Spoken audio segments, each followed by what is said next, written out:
Sahabat hikmah di balik kisah, viral. Video perjalanan kisah asmara seorang pria dan wanita hingga melangsungkan pernikahan. Pepatah mengatakan, jodoh tak akan kemana. Seperti video yang diunggah oleh akun TikTok @ng_monica.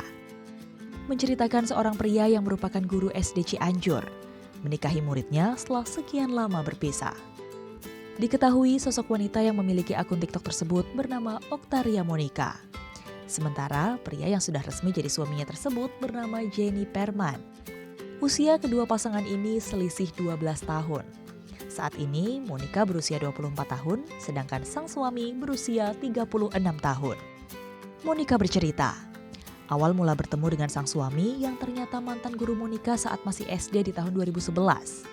Sempat lama tidak bertemu, akhirnya kedua sejoli ini bertemu kembali saat Monica lulus sekolah menengah atas. Singkat cerita, akhirnya mereka memutuskan untuk melangsungkan pernikahan. Alhasil, kisah mereka membuat netizen pada baper.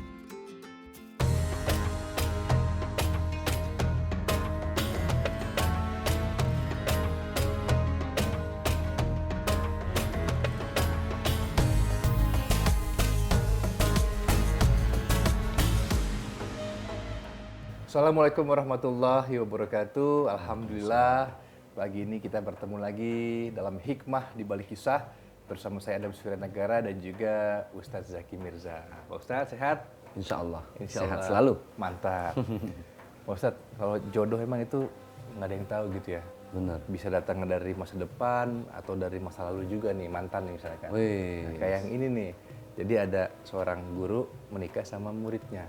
Nah ini sebenarnya jodoh ini seperti apa sih Pak Ustadz? Baik, bismillahirrahmanirrahim. Memang ada 3 hal yang sudah menjadi ketentuan Allah ya. Pertama rezeki, kedua itu adalah jodoh, ketiga adalah kematian. Ini sudah termaktub atau tertulis di Lauhil Mahfuz. Ya. Tetapi memang manusia ini diberi hak oleh Allah untuk berusaha. Jadi rezeki itu adalah pilihan-pilihan. Misalnya kita kalau mau dapat rezeki ya harus rajin cari nafkah. Ya. Kalau rajin cari nafkah, maka pilihan yang Allah kasih itu sukses, berkah, dapat uang, dapat pemasukan, itu pilihannya. Kalau cuma berdiam diri, nganggur, Allah juga sudah tetapkan ketentuannya. Apa? Ya nggak dapat apa-apa, gitu kan. Umur, itu kan bagaimana kita juga diberi peluang oleh Allah untuk berusaha. Misalnya kita naik ke lantai 6 nih, dari rooftop. Nah, kita mau sampai ke bawah itu ada 2 pilihan. Mau pakai parasut, alat pengaman, atau mau nyemplung gitu aja kan. Mau terbang nggak pakai alat safety. Ya pilihannya yang Allah kasih, kalau kita sudah berusaha maksimal pakai parasut, insya Allah diselamatkan. Tapi kalau mau tiba-tiba loncat nggak pakai apa-apa, itu sama dengan bunuh diri. Jadi ada pilihan-pilihan, termasuk jodoh. Jodoh itu kita diberi hak sama Allah untuk memilih-milih. Maka sama Rasul diarahin nih pilihannya. Yang pertama, kata Rasul boleh pilih li jamaliha. Lihat cantiknya boleh, tapi hati-hati itu nggak lama-lama makin peot gitu kan. Bukan jaminan bahagia. Yang kedua, lima liha. Lihat hartanya boleh, cuman hati-hati, jangan-jangan sultan abal-abal kan gitu. Yang ketiga, linasabiha. Lihat keturunannya, silsilah. Silahkan anak kiai lebih baik, anak orang biasa itu juga baik. 3 itu bukan jaminan kata Rasul. Yang bikin hidup berumah tangga itu bahagia, yang keempat, lidiniha. Agama atau potensi untuk ingin menjadi manusia baik. Maka Rasul melanjutkan, fasfar bizatiddin. Maka fokuslah pada yang keempat ini gitu. Cantik silahkan, lihat dia bisa nggak diajak jadi orang baik. Gitu. Orang kaya silahkan, tapi jangan-jangan lebih matre dari kita yang orang biasa-biasa aja. Itu pilihan-pilihan. Maka jodoh itu ya kita yang dikasih hak berusaha. Kayak tadi kan guru dapat murid ya. Iya kan, guru dapat murid. Ya karena at the first sight-nya mungkin pandangan pertama suka, udah lama gak ketemu, ya udah saya jatuhkan pilihan jodoh saya pada Anda gitu.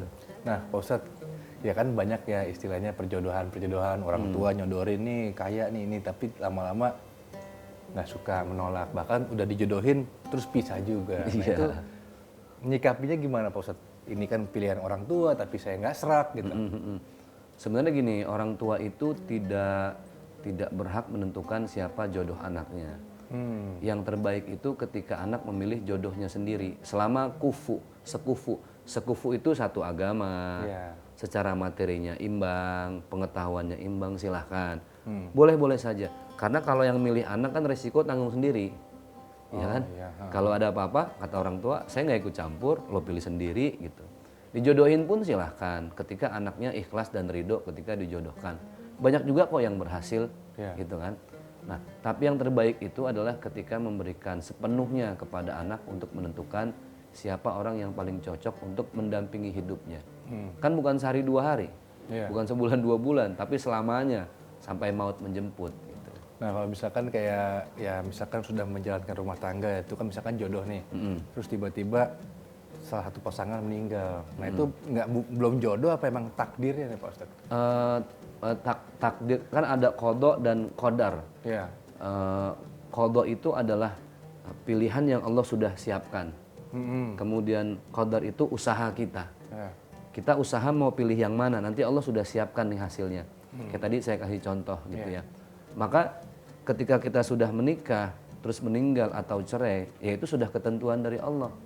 Berarti jodohnya hanya sampai di situ. Tapi kan Allah berikan lagi kesempatan untuk mencari jodoh yang lebih baik. Kalau kemarin pisah gara-gara A, B, C, D, ya silahkan belajar dari kesalahan, cari yang lebih baik. Gitu. Oke Pak Ustadz. Nah untuk kita bisa menjaga nih Pak Ustadz, misalkan sudah memang jodohnya untuk menjaga kita agar langgeng lah, gimana Pak Ustadz sebagai suami ataupun sebagai istri? Makanya tadi syarat dan ketentuannya sudah disampaikan sama Rasulullah kan? Yang penting cantik boleh, tapi lihat agamanya. Agama itu bukan harus hafal Quran, terus perempuan harus nikah sama kiai atau ustadz, bukan itu. Maksud dari agama ini dia punya potensi untuk menjadi baik, mau diajak baik. Jadi potensi untuk menjadi lebih baik itu dia mau belajar jadi suami yang soleh, atau kalau perempuan saya mau deh jadi makmum yang taat, istri yang soleha. Itu potensi kebaikan. Sekarang punya istri cantik, tapi teka, keras kepala gitu ya, nggak mau diarahin. Padahal yang diarahin itu baik, lebih milih untuk bergaul kemana-mana daripada ngurus suami sama anak-anak gitu kan. Nah, artinya memang berumah tangga itu ya saling belajar. Dalam surat Ar-Rum ayat 21 jelas, litaskunu ilaiha. Litaskunu ilaiha itu adalah supaya merasa tenang. Satu dengan yang lainnya merasa tenang. Makmumnya mau diingetin, imamnya juga mau memimpin. Nah, ya masa iya makmum udah amin kalau imam belum walat dolin kan gitu. Kan nunggu imam walat dolin dulu baru amin. Maksudnya tugasnya udah jelas, job desk-nya jelas. Ada istri lulusan S3, doktor. Ada suami tukang parkir. Tetap yang menjadi imam di rumah tangga ya si tukang parkir ini. Nah, jodoh itu artinya ya harus saling mengalah, tidak merasa ego, tidak merasa lebih dari yang lain. Jadi siapapun jodohnya Pak Ustadz, yang penting antara pasangan gitu harus saling percaya, saling menghargai supaya nggak ada konflik nih Pak Ustadz. Oke, selanjutnya kita akan bahas kapan waktu sholat zuhur bagi wanita di hari Jumat. Tetaplah di Hikmah di Balik Kisah.